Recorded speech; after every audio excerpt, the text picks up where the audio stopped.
Good morning.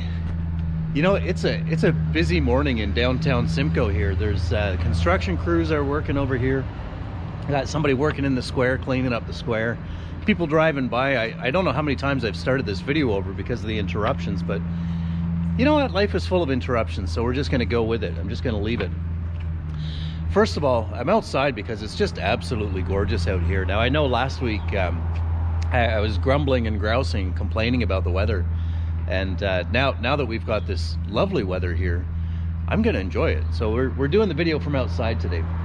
So that's the first thing that I have to be thankful for is this wonderful weather.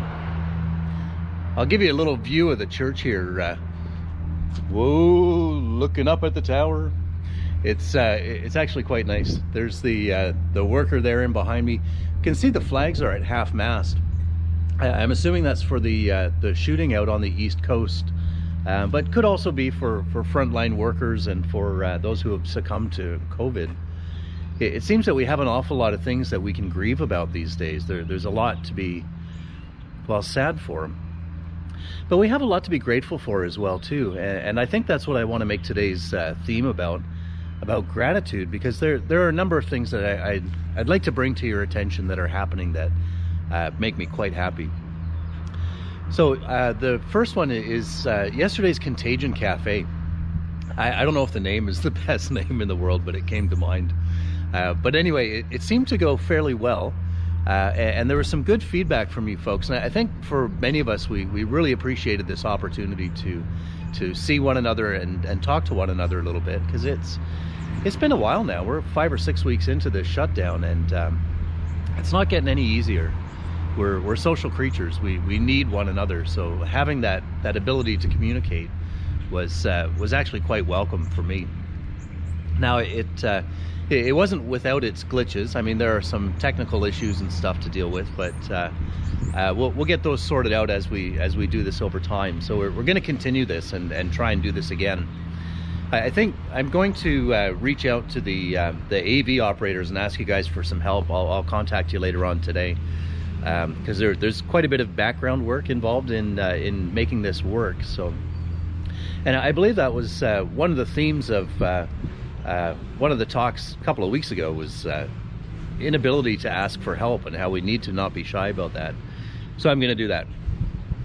Other things that I'm thankful for what's happening on the music front here at church. Just in time for Easter, I got all the license issues resolved, and Ian Madge has been putting together these wonderful compositions that got both the organ and piano and things mixed together, and it's quite lovely. And I've been very appreciative of that, because that changes our worship quite a bit. It allows our hearts to soar a little bit, where it's not just you guys listening to me, which is that's not worship at all, right? So I'm very happy about that. I'm happy that we've had the opportunity to get the children in worship component put into our worship services, because that's not something that I was previously ever part of. It wasn't something that I ever saw, because of course I was upstairs and not downstairs.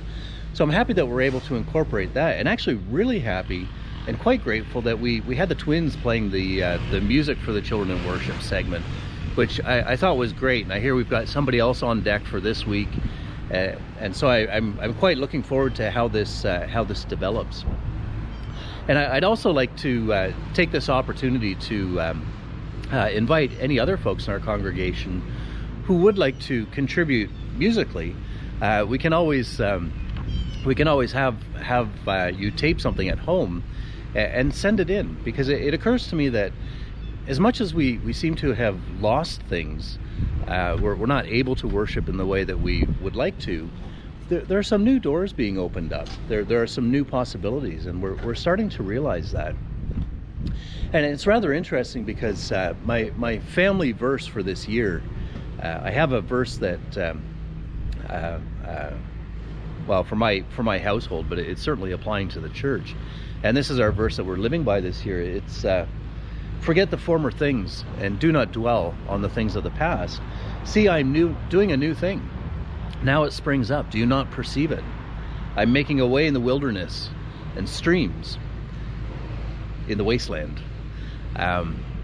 And essentially, this is God saying, you know what? Stop holding on to what you think you know, and what you think you understand about the world, about everything, because God is a creative God. God is a God who is always doing something new.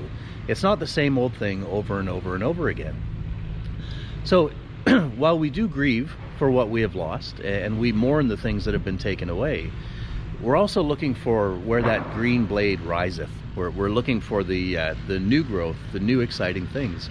And I'm starting to see that happen, as we as a congregation are trying to figure out how to be a community in the midst of this outbreak. And I'm quite thankful, quite encouraged, and quite frankly, I'm very blessed to be part of this movement. God is doing wonderful things. We're doing wonderful things together. And I can't wait to see what's going to happen over the next month or two. So this morning, may God bless you richly, fill your soul with peace, help you connect with one another, and share His love throughout your community. Amen.